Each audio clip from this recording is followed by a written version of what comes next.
So season one of Siren just finished today. I didn't like it as much as I thought I would. Now, when you have a show about mermaids in a small town, there's five different ways you can take it. You can make it a straight up horror, and with the name Siren, that's what I thought this was going to be. They had a bit of that, but they also had a lot of fish out of water comedy, like, oh, raised in the wild, don't understand our customs, haha. There was also the love story aspect, this kind of interspecies taboo relationship. There's the morality story angle that where you talk about humans and how we mistreat other species that we don't understand.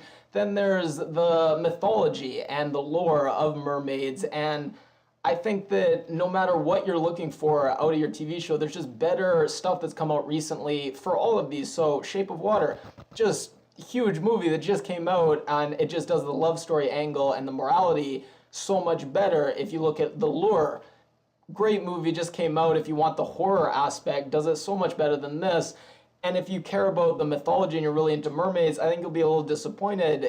The whole season, we never really got satisfying answers about what mermaid life is like, what mermaid society's life, origins, where they came from.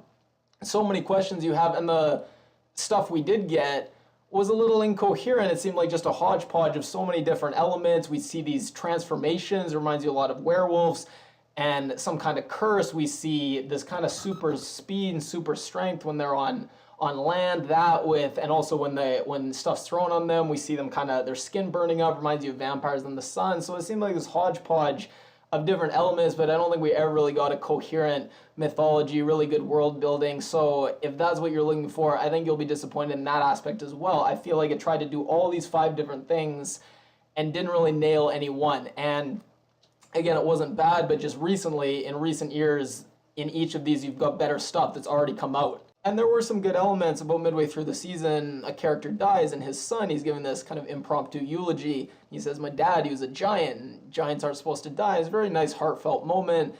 Some other things they teased, and I wish they fleshed out more, just this having a fisherman culture and a fishing town, and I wish they got into the culture of that and why fishing's important and what that lifestyle is like, and fishermen, their relationship to mermaids and how this kind of mythology goes hand in hand with fishermen's. And I wish they just fleshed that out more. I wish they fleshed out the town, and it was a really interesting wrinkle. They made the town a tourist trap for mermaids, and it was kind of interesting. It's this kind of be careful what you wish for, be careful what you advertise. And also they hinted at it that maybe one of the founders of the town, they fell in love with one of these creatures, and they could have just fleshed that out more and really gave us a really interesting mythology and lore of the town. But we got that hinted at, we didn't get it fleshed out at all. Now, I did want to talk about mermaids just in general a little bit. My two favorite stories about mermaids and culture. Now, first is the Odyssey, not mermaids specifically, but sirens, who loosely related. Sirens are half woman, half bird.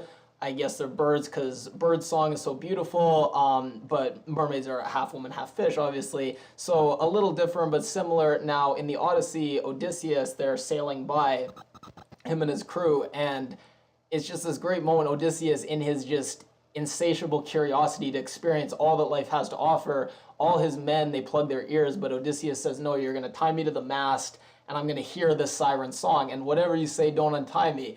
And they do it, they tie him up, and then Odysseus hears the song, and immediately he's just driven mad. He has to get out of his bondage, so he berates his men, his crew. He tries every trick in the book, and Odysseus is very tricky, but he can't get out. And it's funny that hearing the siren song, I'm sure it was beautiful, but it gave him nothing but anguish the entire time as he's going by, because he wants to get out so badly. So just an interesting story about human curiosity and desire to experience everything in life, even things that are very dangerous. Now, the second story is Alexander the Great. So his sister, a lot of people don't know this, and how much of it is true, obviously some of it's not true.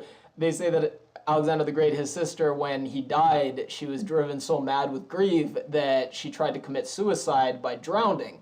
And she couldn't, and what happened is, rather than die, she became this kind of mermaid spirit that haunts the seas. And what would happen is, ships would be going by, and she would accost ships and say, is Alexander the Great dead or alive?